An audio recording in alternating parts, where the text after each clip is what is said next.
Hello les amis, je vous retrouve pour une nouvelle vidéo sur le football anglais et je vais vous présenter le match Manchester City contre Aston Villa. C'est un match qui a lieu ce dimanche 12 février 2023 à 17h30 pour le compte de la 23e journée du championnat d'Angleterre de Première Ligue. Donc le deuxième Manchester City reçoit le 11e Aston Villa. Alors je vais revenir sur le classement de ces deux équipes et leurs statistiques en Première Ligue. On verra les meilleurs buteurs, meilleurs passeurs de ces deux équipes. On verra aussi leurs 10 derniers résultats. C'est pour définir un peu la forme du moment et également les compos d'équipe probables possibles avec les tactiques éventuelles.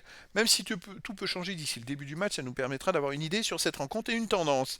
Alors c'est parti, Manchester City est donc deuxième de Première Ligue avec 45 points en 21 matchs et 14 victoires, 3 nuls, 4 défaites, 53 buts pour 21 contre plus 32, 2 goal average. Et donc ils sont seulement à 6 points d'Arsenal en championnat. Donc ça c'est-à-dire que il y a quand même 6 points, c'est 2 victoires, donc c'est un petit écart, même si Arsenal a fait un mauvais résultat ce samedi. Ils avaient un match de plus à jouer, Arsenal, donc en fait il y a toujours 6 points d'écart entre les deux équipes. De son côté, Aston Villa est 11e du classement avec 28 points en 21 matchs, 8 victoires, 4 nuls, 9 défaites, 25 buts pour, 31 contre, moins 6 de goal average.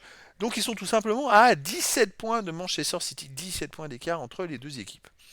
Les meilleurs buteurs et meilleurs passeurs. Alors bien sûr, le meilleur buteur du championnat, c'est Erling Haaland qui joue à Manchester City et qui a marqué 25 buts en 20 matchs, c'est énorme. Et côté Aston Villa, ils ont que le 21e meilleur marqueur, Oli Watkins, qui a marqué 5 buts en 20 matchs. Pour les passeurs, ça va de pair avec le meilleur buteur. Manchester City a le meilleur passeur qui est Kevin De Bruyne avec 11 passes décisives en 20 matchs. Côté Aston Villa, on a Douglas Luiz qui est 13e meilleur passeur du Premier League avec 4 passes en 20 matchs. Les 10 derniers résultats, les amis. Alors, sur les 10 derniers résultats, on va commencer par Manchester City, c'est 6 victoires, 1 nul, 3 défaites, 18 buts pour, 9 contre, plus 9 de goal average.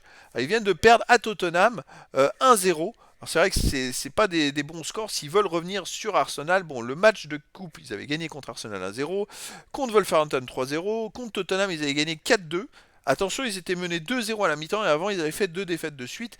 Donc c'est vrai que Manchester City, il y a des hauts et des bas. Ils ont du mal en ce moment à... Alors ils sont capables de battre Arsenal, mais ils sont capables de perdre derrière contre Manchester United, contre Southampton. Voilà, c'est assez étonnant. Malgré le fait qu'ils aient quand même Haaland qui marque but sur but, je dirais que depuis Noël, ils ont des hauts et des bas et c'est moins régulier, on va dire. Aston Villa, sur les 10 derniers matchs, de son côté, c'est 5 victoires, 1 nul, 4 défaites, 17 buts pour, 17 contre, plus 0 de goal average. Mais surtout, Aston Villa vient de perdre 4-2 chez eux contre Leicester à la dernière journée, donc le 4 février dernier. On va plus regarder les résultats extérieurs. Ils ont gagné à Southampton 1-0. On remonte. Ils ont gagné 2-0 à Tottenham. Alors, allez, sur les derniers matchs, 2-1 à Brighton. Ils ont gagné leurs 3 derniers matchs à l'extérieur depuis novembre dernier, quand même. Donc c'est quand même à souligner avant la défaite à Manchester United, 4 buts à 2. D'ailleurs, Manchester United, ils ont joué 2 fois de suite contre eux, ils ont gagné 3-1 et après ils ont perdu 4-2. Ça, c'est assez étonnant comme résultat. En tout cas, on peut dire que Manchester City est moins régulier qu'avant. Aston Villa, bon, vient de perdre 4-2 pour la confiance, c'est pas terrible. Mais ils ont gagné leurs 3 derniers matchs à l'extérieur. Les compos d'équipe possibles probables. Alors pour Manchester City, gardien Ederson, défense Walker, Akanji, Ruben Dias, Lewis. Milieu de terrain, Mahrez, Rodri, Silva, De Bruyne, attaquant Alvarez et Haaland. Ce serait du 4-4-2, ce qui permettrait en même temps d'avoir les deux attaquants Alvarez et Haaland en même temps sur le terrain. C'est plutôt pas mal. Alvarez devrait tourner autour d'Haaland. Ça devrait être très performant. Côté Aston Villa, gardien Martinez, défense Young, Konza, Mings, Digne, milieu de terrain, Ramsey, Camara, Douglas Luiz, Buendia et attaquant Bailey et Watkins. Ça serait donc du 4-4-2 également. Donc ça va être étonnant parce que les deux équipes ont la même tactique. Par contre, je ne sais pas comment Manchester City va jouer, mais de toute façon, ils vont avoir beaucoup de possession de balles. Donc c'est ça qu'il va falloir voir. C'est comment Aston Villa va résister au fait qu'il y ait deux attaquants face à lui, Haaland et Alvarez.